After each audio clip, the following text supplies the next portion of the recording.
కొత్త ఏడాదిలో సినీ పరిశ్రమ ఏపీకి తరలివస్తుందని సినీ నిర్మాత కంచర్ల అచ్యుతరావు ఆశాభావం వ్యక్తం చేశారు. నిర్మాణ దశలో ఉన్న సినిమాలను సాంకేతిక పరంగా పూర్తి చేయాలంటే తెలంగాణ రాష్ట్రంపై ఆధారపడాల్సి వస్తోందని, ఏపీకి సినీ పరిశ్రమ తరలివస్తే నిర్మాతలకు ఆర్థిక భారాలు తగ్గుతాయని అన్నారు. ఇప్పటికే ఈ అంశాన్ని కేంద్ర ప్రభుత్వం దృష్టికి తీసుకువెళ్లడం జరిగిందని చెప్పారు. వచ్చే నెలలో కంచర్ల మూవీ విడుదలకు సిద్ధంగా ఉందని తెలిపారు. కంచర్ల మూవీ చరిత్రను సృష్టించబోతోందని, కొన్ని బయోపిక్లు కూడా సిద్ధం చేస్తున్నామని తెలిపారు.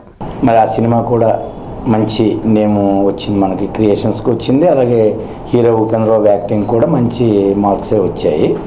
మరి ఇప్పుడు మనం రేపు డిసెంబర్ 15వ తేదీన కంచర్ల సినిమా, అది యాక్చువల్గా చాలా ప్రెస్టీజియస్ పిక్చరు, లో బడ్జెట్తో అవుతుందని పిక్చర్ స్టార్ట్ చేసాం. ఒక 8 crores మనం అవుతుందని స్టార్ట్ చేసాం ఆ రోజు.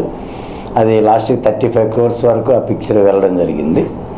మరి ఇప్పటికే హిట్ టాక్ వచ్చింది. అది ప్రసాద్ ల్యాబ్స్లో పోస్ట్ ప్రొడక్షన్ అవుతుంది ప్రజెంట్.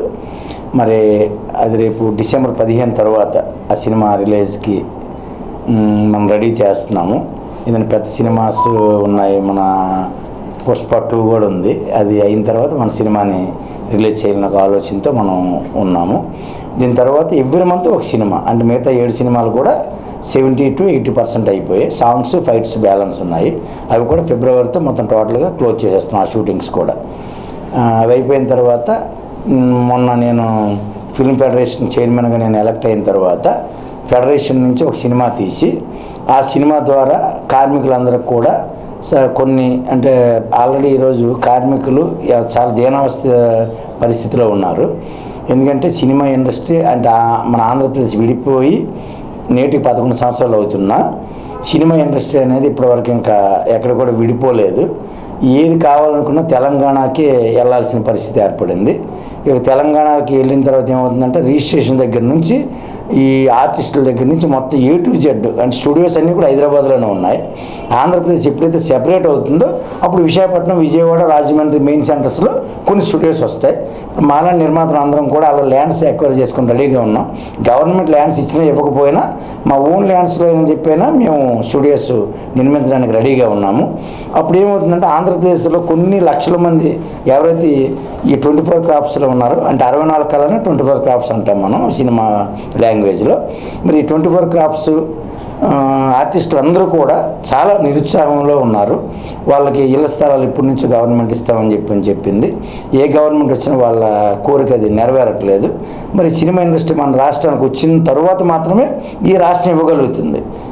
మన తెలంగాణలో ఉంటే తెలంగాణ ప్రభుత్వం తెలంగాణ వాళ్ళకి ఇచ్చుకుంది, మొన్న ఆంధ్రప్రదేశ్ తాలూకా కార్డు ఎవరు ఉందో వాళ్ళకి ఇవ్వలేదు. మరి ఇలాంటి పరిస్థితుల్లో ఎన్నో ఇబ్బందులు ఉన్నాయి.